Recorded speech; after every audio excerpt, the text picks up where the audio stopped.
નમસ્કાર, આપ જોઈ રહ્યા છો નેશન પ્લસ ન્યૂઝ. હું છું આપની સાથે હેતલ ભગત. સુરતના સરથાણા વિસ્તારમાં આવેલ વંદના સોસાયટીમાં પાર્ક કરેલી કારમાંથી સાડીઓની ચોરીના સીસીટીવી સામે આવ્યા છે. કાપડના વેપારીએ રાત્રે કાર પાર્ક કરી તેમાં સાડીઓનો જથ્થો રાખ્યો હતો. આ દરમિયાન રાત્રિના સમયે કોઈ જાણભેરું ચોરોએ ડુપ્લિકેટ ચાવી વડે કાર ખોલી કારમાં હાથ સફાઈ કરી સાડી ચોરીને અંજામ આપ્યો હતો. સીસીટીવીના આધારે સરથાણા પોલીસે વધુ તપાસ હાથ ધરી છે.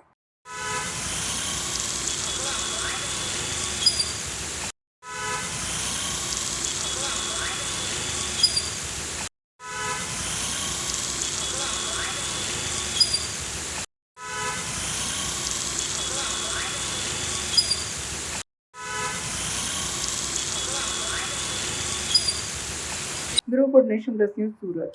સમાચારોના સતત અપડેટ મેળવવા માટે અમારી નેશન પ્લસ ન્યૂઝની યુટ્યુબ ચેનલને સબસ્ક્રાઇબ કરો, બેલ આઇકન દબાવો અને જોડાયેલા રહો ફેસબુક, ઇન્સ્ટાગ્રામ અને ટ્વિટર પર.